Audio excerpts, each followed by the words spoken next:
محمدا صلی اللہ تعالی علیہ وسلم علی العالمین جميعا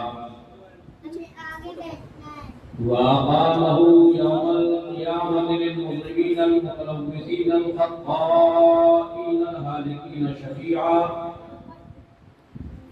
فصلى الله تعالى وسلم وبارك عليه وعلى كل من هو محبوب مقبول لديه صلاة تبقى وتدوم بدوام الملك الحي القيوم أشهد أن لا إله إلا الله وحده لا شريك له وأشهد أن سيدنا مولانا محمدا عبده ورسوله بالهدى ودين الحق والصلاة صلى الله تعالى عليه وسلم أما بعد فأعوذ بالله من الشيطان الرجيم بسم الله الرحمن الرحيم يا أيها الذين آمنوا كتب عليكم الصيام كما كتب على الذين من قبلكم لعلكم تتقون أياما معدودات صدق الله العلي العظيم وصدق رسوله النبي الأمين الكريم ونحن على ذلك من الشاهدين والشاكرين والحمد لله رب العالمين يا رسول الله اسمع قالنا يا نبي الله انظر حالنا يا رسول الله اسمع قالنا يا نبي الله انظر حالنا انني في بار هم مغرق خذ يدي ساحل لنا اشفع لنا غوث اعظم فمن بخر ساما مدد قبلتی مدد کعبہ ایمان مدد ماددائے سلطانے دو عالم ہستی اسودائے کمایا شہدیہ مدد لائق احترام بزرگوں عزیز بچوں نوجوان دوستوں عزیز بچوں آئیے ہمارا انتہائی عقیدت و محبت کے ساتھ آفتاب رسالت ناہتاب نبوت جناب مفتی فدا احمد مصطفیٰ محمد مصطفیٰ صلی اللہ علیہ وسلم مقدس جناب میں ہدیہ درود پیش کرنا اللہم صلی علی سیدنا مولانا محمد وعلى آل سيدنا مولانا محمد وبارك وسلم كما تحب وترضى صلي عليه الصلاة والسلام عليك يا رسول الله قال رسول الله صلى الله عليه وسلم بني الإسلام على خمس أشهد أن لا إله إلا الله وأشهد أن محمدا عبده ورسوله وإقام الصلاة وإيتاء الزكاة وصوم شهر رمضان وحج البيت من استطاع إليه سبيلا أو كما قال صلى الله عليه وسلم مجھ سے پیش کر آپ حضرات نے محب گرامی احمد حافظ و قاری محمد راشد صاحب خطیب و امام مسجد شیخ سے آپ نے زکوٰۃ کے موضوع پر مختصر مگر ایک مکمل تقریر سماعت کی ان کے بعد آپ نے 4-6 بلبلانے باغ رسالت سے ان کی اپنے اپنے مخصوص انداز میں شیریں اور نغمہ ریزی کی مزاجی کیفیت لیے ہوئے آپ نے ناطق رسول صلی اللہ علیہ وسلم سماعت فرمایا. آئیے چند شعر اس ناچیز سے بھی آپ ملاحظہ فرما لیں سماعت فرما لیں. پہلے کبھی پاک میں اللہم صلی علی سیدنا مولانا محمدی وعلی آل سیدنا مولانا محمدی وبارک وسلم کما تحب وترضى صلی علیہ وسلم علیک یا رسول اللہ. ہماری جماعت کے ایک بہت ہی مشہور معروف عالم دین گزرے ہیں جنہیں حضرت علامہ ارشد القادری کہا جاتا ہے، جن کی شہرت کا ڈنکا صرف ہندوستان نہیں بلکہ وہ بین الاقوامی خطیب تھے، ساری دنیا میں ان کے دورے ہوا اور انہوں نے نہ جانے کتنے مدارس ہندوستان اور بیرون ہندوستان اور کتنی مساجد ہندوستان اور بیرون ہندوستان انہوں نے قائم کیا تعمیرات کی. وہ آقا کریم صلی اللہ علیہ وسلم کی بارگاہ میں خراج عقیدت پیش کرتے ہوئے کہتے نظر آتے ہیں یا رسول اللہ بسا ہوا میری نظروں میں صرف تو ہوگا. یا رسول اللہ بسا ہوا میری نظروں میں صرف تو ہوگا اور یہ جرم داور محشر کے روبرو ہوگا۔ یا رسول اللہ بسا ہوا میری نظروں میں صرف تو ہوگا اور یہ جرم داور محشر کے روبرو ہوگا۔ یا رسول اللہ آپ کے روضے میں بہاروں کی وہ رانائی ہے، یا رسول اللہ آپ کے روضے میں بہاروں کی وہ رانائی ہے جیسے فردوس میں فردوس کی آئی۔ یا رسول اللہ آپ کے روضے میں بہاروں کی وہ رانائی ہے جیسے فردوس میں فردوس کی آئی ہے۔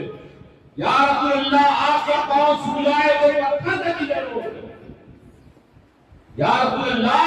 آپ کا پاؤں چھو جائے تو پتھر کا بھی ڈرون کرے، اور ہاتھ لگ جائے تو شان اللہ مسیحائی ہے، اور ہاتھ لگ جائے تو شان اللہ مسیحائی ہے۔ درود پاک میں اللہم صلی علی سیدنا مولانا محمد وعلی آل سیدنا مولانا محمد وبارک وسلم کما تحب وترضى ان تصلي علیہ فاطم وسلام علیک یا رسول اللہ۔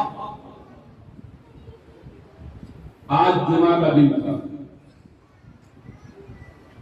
نواں روزہ تھا۔